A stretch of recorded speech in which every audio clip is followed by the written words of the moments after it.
Buenos días, estoy Dr. Bennett, televisando de Miami.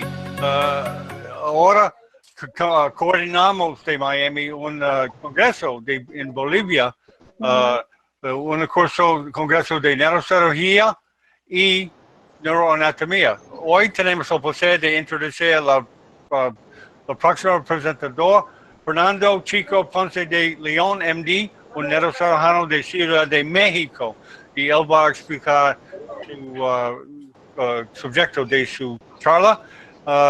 Buenos días, Fernando. Buenas tardes, John, ¿cómo estás? Bien, tú. Ok, es tu show. Sí, ya iniciamos. No tengo más que agradecer a los hermanos bolivianos por esta maravillosa y gentil invitación a hablar de un tema del cual ya había hablado en estas conferencias de tipo informático. Sin embargo, es interesante y al parecer por eso se pidió que repitiera mi presentación. Esto es las malformaciones arteriovenosas cerebrales en el niño. Es una presentación de dos técnicas de abordarlas, quirúrgicas y radioquirúrgicas. Y estamos hablando de lo que se hace en el Hospital Infantil de México Federico Gómez. Es nuestra Academia Nacional de Medicina, a la cual pertenezco y me enorgullece. La Academia Mexicana de Cirugía, también a la cual pertenezco. El hospital al cual pertenezco, que es el Instituto Nacional de Salud más antiguo de México y el Hospital de Pediatría más antiguo de la América Ibérica. Y luego tenemos mi universidad, la Universidad Nacional Autónoma de México, que como ustedes ven, dice ahí el lema, por mi raza hablará el espíritu, y ven ustedes un mapa de la América Ibérica, en donde todos somos hermanos. Este es un caballito, es una escultura. Y vamos a ver, las malformaciones vasculares cerebrales en el niño tienen 6 variedades. Nosotros vamos a hablar únicamente de las arteriovenosas, las MAV, y de los angiomas cavernosos. Ni de vena de Galeno, ni el angioma venoso, ni el capilar telangiectásico, ni tampoco los aneurismas arteriales puros. Aquí estamos viendo que en el hospital infantil, en el corte del 2010, hubo 46 malformaciones vasculares de todo tipo, con 35 malformaciones arteriovenosas. Esto es algo que yo publiqué hace un tiempo en Contemporary Neurosurgery. Como ustedes pueden darse cuenta, es su servidor y algunos colaboradores, entre otros, y mi maestro y amigo, el profesor Delem, con una gran serie que se va a revisar de manera bastante cuidadosa. Ven ustedes que también esto se ha publicado en las publicaciones de nuestra Federación Latinoamericana de Sociedades de Neurocirugía, en el capítulo de Neurocirugía Pediátrica, y es muy parecida a la anterior. La definición de MAV es un apretado ovillo, un nido de vasos. Las paredes son delgadas y las arterias que llegan a la malformación, que van a alimentarlo, hacen cortocircuitos, y una comunicación prácticamente directa con una vena, que tienen paredes anormalmente delgadas y dilatadas, llenas de sangre arterial. Entonces las venas se ven cuando abre uno el cerebro, cuando abren el cráneo se ven arterializadas. No hay tejido neural funcional en este tipo de malformaciones. La MAV es un defecto en desarrollo ontogénico, como se describe en el desarrollo vascular. Hay persistencia de una conexión directa entre la arteria, los vasos primitivos arteriales y los venosos, sin interposición de una red capilar, como pasa en un cierto momento de la vida embrionaria. Hay malformaciones evolutivas y algunos casos familiares. Las incidencias es 1 sobre 100,000 para la edad pediátrica, pero ven ustedes que es 10 a 14 sobre 100,000 para todas las edades. Las pediátricas son aproximadamente el 17.9% de todas las MAV. El género, para Yazargil en su maravillosa revisión, tenemos 74% del sexo masculino, en 74 casos el sexo masculino es el 58.1%, y para nuestra serie del hospital infantil el sexo masculino es apenas el 42%, como se puede ver. Las edades, bueno, como ustedes pueden darse cuenta, las edades se cargaron para los preescolares, escolares y adolescentes. Esto es en la serie que analizamos tanto en el hospital infantil como en la serie del doctor Delem, que es una serie grande, como lo veremos enseguida. Vamos a ver la forma de presentarse. Ven ustedes que la forma de presentarse de las malformaciones arteriovenosas en el niño es generalmente la forma hemorrágica, todos los autores que estamos analizando aquí, e incluso la pequeña serie del infantil, se manifestaron básicamente por una hemorragia. Como ustedes ven, aquí del LEM nos da 86.1 de sangrado, porcentaje de sangrado, para únicamente 8.4 de convulsiones. Deben ustedes de saber que esta proporción se invierte en el adulto, en donde predominan las convulsiones sobre la hemorragia. Aquí tenemos que la manera de clasificarla sigue siendo muy buena. Boterel nos dio esta clasificación a mediados del siglo pasado y sigue siendo bueno. Es decir, vean ustedes cómo hay una muy correcta, concordancia con la de Hunt y Hess. Para Boterel, el 1 no hay manifestaciones clínicas, el 2 apenas un poco de dolor de cabeza, el 3 hay somnolencia y dolor de cabeza, en el 4 hay algún tipo de déficit neurológico, y el 5 ya es un coma profundo. Ven ustedes cómo, a final de cuentas, Hunt y Hess lo único que hizo fue desglosar a esta clasificación de Boterel. Bien, a pesar, ya lo dijimos, de ser la hemorragia, como dato primero para una MAV, en una gran serie de todas las edades, apenas el 6% de estas, es decir, que una gran mayoría de los casos de hemorragia como primera manifestación en las MAV son las hemorragias de los niños. Ahora, no tenemos muchos cotados porque en muchas de las ocasiones la hemorragia puede producir la muerte, una muerte instantánea. Eso no se puede saber qué fue lo que pasó. La epilepsia es el signo cardinal, como ya se los dije, en adultos hasta cerca del 70%. Ya vimos que en los niños no es mayoritario. Y cuando los niños son mayores de 10 años, se invierte la proporción y se aproxima a lo que son en los adultos. En el 50% de los casos, tanto para Delem como Gerosa y Humphreys, se presenta el déficit motor. El estándar de oro que se utiliza para abordar este tipo de problemas como estudios de tipo paraclínico son la angiografía cerebral de 4 ejes arteriales. No ha habido, y eso yo quisiera que ustedes lo consideraran hasta el momento, un estudio más fino que la arteriografía con sustracción digital. Va a permitir un abordaje endovascular cuando esté indicado y cuando la persona que lo hace es un agente suficientemente capacitado, y en la hemorragia espontánea en el niño, cuando la angiografía es negativa, tiene que realizarse forzosamente un control a los 3 y a los 6 meses, porque a veces van a aparecer un poco más tardíamente. La tomografía computada es muy útil todavía, con posibilidades de angiotac. La resonancia magnética es buena y nos va a informar de manera sumamente precisa sobre la extensión de la lesión, y hay angioresonancia magnética. La ultrasonografía transfontanelar, el Doppler, son muy útiles cuando hay una fontanela peregmática permeable. Debo decirles yo que la resonancia magnética, como lo veremos más adelante, es indispensable cuando se va a hacer un tratamiento radioquirúrgico. En esos 3 tipos de estudios paraclínicos hay diagnósticos de hemorragias y la compresión y desplazamiento de las estructuras. Todo esto es posible de verlo ahí. Aquí tenemos, por ejemplo, la publicación de Contemporary Neurosurgery, como la angiografía con sustracción digital nos da perfectamente bien el nido de la malformación y cómo en el postoperatorio esto se solucionó. Vamos a ver cómo también aquí se operó por un doble motivo: el drenaje del hematoma y el abordaje de la malformación, que, como ustedes pueden darse cuenta, en un momento dado se quitó completamente. Vemos cómo aquí tenemos otra hemorragia cerebelosa para esta malformación relativamente superficial, que también pudo ser curada al 100%. Y vemos cómo, vamos a ver en este momento, cómo la radiocirugía también proporciona en esta pequeña, es una malformación grado 1, vamos a verlo en la catalogación de Martin Spetzler, y vamos a ver cómo también esta otra profunda a nivel del tallo cerebral en la circulación posterior también curó. Aquí tenemos, puse yo la clasificación, que es una clasificación clínica, la de Boterel, una clasificación en cuanto a la forma. Es la clasificación, como ustedes lo pueden ver ahí, de Martin Spetzler, o Spetzler-Martin, como quieran. Como ustedes pueden ver, es muy sencillo hacerla. Cualquiera que ve el tamaño en la zona y el drenaje venoso puede rápidamente hacer una clasificación de Spetzler-Martin. Nosotros tenemos, como ustedes ven aquí, este cuadro comparativo de LEM y Yazargil de LEM 144.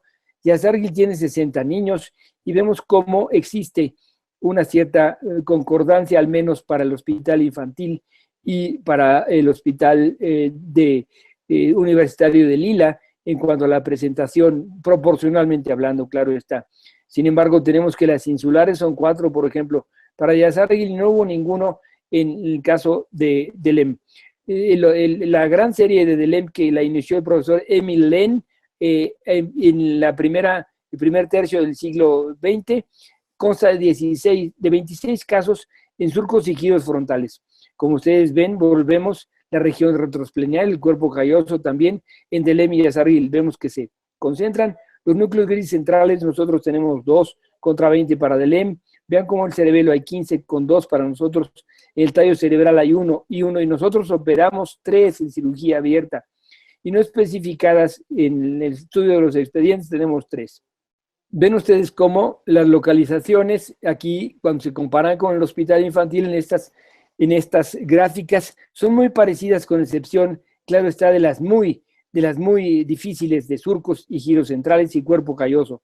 Pero el resto está semejante a lo que nos dice DELEM. Van a ver ustedes cómo, cuando se compara esto con Yazargil, existe también una cierta semejanza. Sin embargo, nosotros tenemos 8 occipitales para 4 nada más de los casos de Yazargil. Y tenemos que hubo insulares de cuerpo calloso y región paraesplenial que nosotros prácticamente no abordamos, quizás todavía por una cierta precaución, miedo, como ustedes le quieran llamar.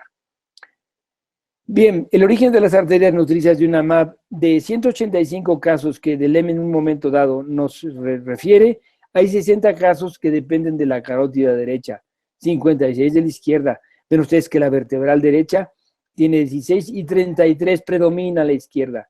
Y en 144 casos, por eso es que hay que hacer una arteriografía de 4 ejes, hay más de un eje arterial en la malformación arteriovenosa. Entonces, acuérdense bien, cuando se piden las arteriografías, para el diagnóstico de una malformación tiene que ser una arteriografía de 4 ejes arteriales. La ruta de tratamiento, aquí lo estamos viendo. Esta ruta de tratamiento, desde que yo estaba con mi maestro DELEM, se seguía. Cuando la malformación es pequeña, radiocirugía. Cuando la malformación es profunda y grande, puede ser embolización más menos radiocirugía. Pero para la pequeña, radiocirugía. Para la malformación grande y profunda, también embolización. Para la malformación cortical de menos de 4 centímetros en áreas no funcionales, puramente cirugía, y les va muy bien. En área funcional, embolización, radiocirugía y cirugía puede ser utilizada. Y más de 4 centímetros en área no funcional, embolización y cirugía. Y en área funcional, embolización más radiocirugía más cirugía. Hay que acordarnos que antes del advenimiento de la radiocirugía, todo se operaba. Las malformaciones, abordajes. Bueno, la cirugía de emergencia se hace con una hemorragia para drenar el hematoma. El hematoma que va a poner en peligro la vida y o la función. Esta puede ser hecha con el diagnóstico simple de tomografía computada. Hay que ver que si no es posible, no se hará la angiografía. La angiografía puede quedarse sin hacer ya con el puro diagnóstico de nuestro hematoma. Podemos operar. Son el drenaje del hematoma, los objetivos de descompresión del cerebro y la exéresis de lo que fuese posible y visible de la MAG. Cuando puede esperarse 24 o 48 horas sin poner en riesgo la vida y la función, se tiene que hacer una geografía y el cerebro va a estar con sabor de un poco menos edematizado que con la hemorragia reciente. La técnica quirúrgica en sí la describí yo muy bien en estos artículos, fueron 4 que publicó Contemporary Neurosurgery. Ven ustedes cómo el tamaño de la malformación es pequeño y sin embargo hacemos nosotros una enorme craneotomía. Esto sirve para no maltratar los tejidos cerebrales. Vemos cómo hay que tener mucha importancia con las áreas muy funcionales. Es el hemisferio izquierdo, es el giro frontal ascendente, es el tercer giro frontal y son las áreas de Wernicke. Aquí por no nombrar nada más unas cuantas partes con las cuales se tiene que tener cuidado. Vean cómo todo lo que tiene estrellitas y aquí monitos indican partes funcionales como las cápsulas internas, brazo anterior, como los tálamos, como el putamen y el núcleo caudado, como el tercer giro frontal, y claro está las radiaciones genículo-calcarinas. Es decir, hay que tener atención en todo tipo de área funcional que pueda ser perjudicado en un procedimiento. Claro, también los pedúnculos, el tallo cerebral con todas sus estructuras, ese es visto por la parte posterior, pero lo mismo tenemos que pensar si se ve por la parte anterior. Una malformación arteriovenosa clásica es esto, ven ustedes como a boca de jarro llega la arteria y se comunica con ese mismo boca de jarro en un nidus con la vena. La arteria aquí en blanco, la vena en oscuro. Aquí tenemos que muy frecuentemente, en forma cónica, las malformaciones tienen un origen que viene de los ventrículos, muchas de las ocasiones en relación con la vascularización de los plexos coroides. Hay que ver que eso es importante, esta forma de cono, porque eso nos va a dar la manera de hacer la exéresis de la malformación. Como bien lo describió en sus maravillosos libros el doctor Yazaril, hay que seguir un camino de rotación alrededor de este cono hasta llegar a la parte última. Se tienen que eliminar todas las arterias antes de tocar a la vena que drena, porque si no, entonces la malformación sangra y sangra mucho.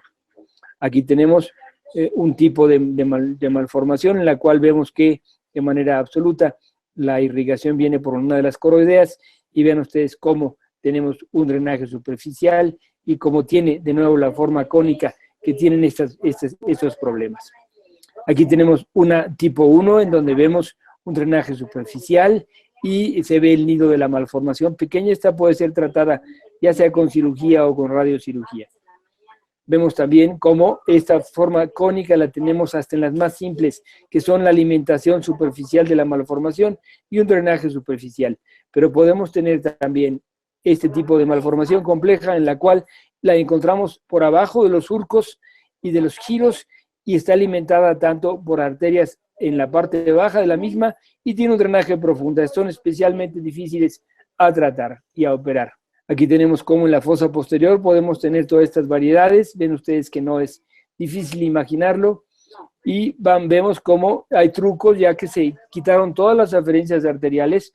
Las ven aquí ligadas con clips tipo Yazaril. Cómo se puede aspirar por la vena cortada y entonces la malformación reduce el tamaño y es más fácil abordarla. Aquí tenemos la localización de las malformaciones que vimos en un cierto momento ya. Esto es del artículo de Contemporary Neurosurgery. Esta es otra escultura de un chavito. Este es un caballo, como ustedes pueden darse cuenta.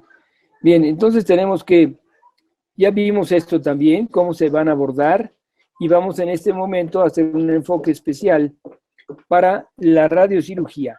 Humberto Mateos Gómez, viejo maestro de la neurocirugía mexicana, que en paz descanse, nos dijo que la radiocirugía es otro bisturí tan útil como los procedimientos neuroquirúrgicos endovasculares y la endoscopía, que son amplios y flexibles. Entonces hay que utilizarlos. Ven ustedes que las múltiples publicaciones al respecto nos dan entonces un estado, un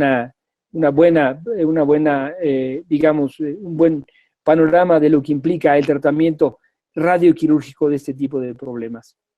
Nosotros tenemos 77 pacientes tratados, ya un poco más actualmente, o un poco más de 80, con patologías de tipo, de diversos tipos en el hospital infantil. Hay que ver que es únicamente radiocirugía de una sola dosis. Nuestros radiooncólogos no han querido que se ponga la radiocirugía estereotáctica conformacional, ya sea en pocas sesiones o en múltiples sesiones, no sé por qué, si a final de cuentas también se dibuja.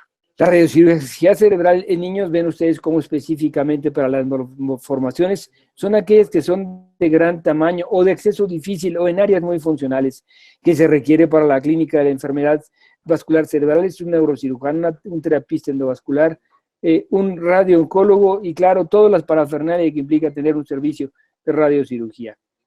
Aquí tenemos, por ejemplo, las malformaciones que se cotaron. Ven ustedes que se hace un muy cuidadoso análisis. 2 niños de 10 años, un niño de 13, una niña de 6, una niña de 8, una niña de 10, una niña de 11, niña de 14, niña de 16, niño de 10, niño de 13, y pueden ustedes ver cómo todos esos han sido tratados. Vamos a ver enseguida qué resultados hemos obtenido. Vamos a ver también los cavernomas. Los cavernomas tenemos hola Raúl, tenemos un niño de 14 años, un niño de 9, un niño de 8, un niño de 5. Ven ustedes que son 7 casos Yo imagino que ya para los cavernomas estamos, les repito yo, sobre 8 o 9 casos y también se controlan y curan bien. Entonces aquí tenemos los que son las malformaciones arteriovenosas puras y los cavernomas en una pequeña gráfica. ¿Que se requiere? Bueno, se requiere, como les decía yo, una buena resonancia magnética. Vean cómo el efecto especial de las zonas que tuvieron un poco de hemorragia, el piqueteo vascular específico que se ve y las áreas de hemosiderina que van a aislar la malformación nos dan la localización exacta de esta profunda a nivel de la parte baja del estriado de este lado, ya sobre casi el inicio de los pedúnculos cerebrales y como acá la vemos así. Es evidente que se puede abordar también con cirugía, pero preferimos hacerlo con radiocirugía porque son menos las secuelas que pueden quedar cuando se hace de esta manera. Aquí tenemos que hay que hacer una planeación de forma muy delicada. Aquí tienen la planeación sobre la malformación. Ven ustedes que el histograma nos da la dosis que va a la malformación y las dosis secundarias a las estructuras que protegimos. Entran por medio de diademas, como se pueden ustedes dar cuenta, y hay la posibilidad de hacer reconstrucciones en 3 dimensiones o verlo en los diferentes planos del espacio. Aquí tenemos cómo definitivamente es muy cómodo poderlo ver en 3 dimensiones. Vean ustedes, esto que se ve aquí con cuadritos y escaleritas es el sistema multihojas de un acelerador lineal marca Varian. Y aquí tenemos de nuevo el plan que se hizo y la forma en la cual se protegieron las diversas estructuras. Aquí tenemos una malformación arteriovenosa pequeña pero profunda que se curó con un procedimiento radioquirúrgico. Aquí tenemos cómo teníamos ya para el primer corte que se hizo hace unos aproximadamente 8 años, teníamos ya 1, 2, 3, 4, 5, 6, 7 sin lesión y había estos no evaluados. Tienen que darse cuenta que aquí, en donde dice sin lesión los cavernomas, es decir, es un cavernoma que quedó estable, que no sangró, que disminuyó un poco de tamaño o que cambió un poco su configuración. Las que sí desaparecen por completo son las malformaciones arteriovenosas. Aquí es Spetzel-Martin 4, 4, 3, y ven ustedes que de cierta manera podemos tener un control de muy buena calidad de estos problemas. Aquí tenemos, es un corte más reciente donde tenemos que hay 1, 2, 3, 4, 5, 6, 7, 8, 9, 10, hasta un 11 de reducción de tamaño y tenemos 4 no evaluados, que vendrá bien pronto. Y ven ustedes cómo tenemos algunos cavernomas y otras son malformaciones, como lo hemos estado viendo en los cuadros anteriores. Hubo 2 casos de malformaciones vasculares que sangraron. Uno fue de un cavernoma y otro fue de una malformación arteriovenosa clásica, lo cual va más o menos en conformidad con lo que se publica, es decir, las malformaciones que se irradian van a tener un sangrado de entre 15 y 20%. Entonces aquí estamos, entre 10 y 20%, perdón, aquí estamos dentro de la buena estadística. Hay que hacer un control, no hay mortalidad, la morbilidad es discreta, no hemos tenido radiotoxicidad severa para esos problemas. Los controles imagenológicos se van a realizar a los 6 meses, al año y a los 2 años. Este que vemos aquí es el mínimo de Dulce Francisco de Asís. Esto es sacado de la poesía de nuestro gran poeta iberoamericano llamado Rubén Darío. Acuérdense que son los motivos del lobo. El lobo volvió a ser cruel y a atacar porque la gente se portaba mal, no por otra cosa. No tengo más que agradecer a ustedes sus finas atenciones y también tanto a Marcos en Bolivia como a Bennett, a John Bennett en Miami. Yo estoy acabando mi presentación, no sé si existe algún tipo de pregunta, comentario, alguna cosa, Marco. Ok, mil gracias, gracias por la excelente presentación, Fernando. Ok, Sí. hay preguntas de estudiantes de allá en Cochabamba. Doctor, yo le tengo una pregunta. ¿Cómo se realiza el diagnóstico diferencial entre un hemangioma y una malformación arteriovenosa? ¿Está usted preguntando un diagnóstico preoperatorio o un diagnóstico anatomopatológico? Algo más preoperatorio. Bueno, porque la geografía con sustracción digital da básicamente a la malformación con los tiempos venosos y no se nota ningún tiempo arterial. En ocasiones son pequeñas brisnas nada más, una especie de rayado, el que dan las telangiectasias venosas, pero que pueden sangrar también. No sé si respondí a su pregunta, doctor. Sí, la verdad que sí, muchas gracias, doctor. Armando, muchas gracias. Yo estoy, a mí me da mucho gusto y me causa mucho orgullo poder hablar delante de los hermanos de la América del Sur, de los bolivianos.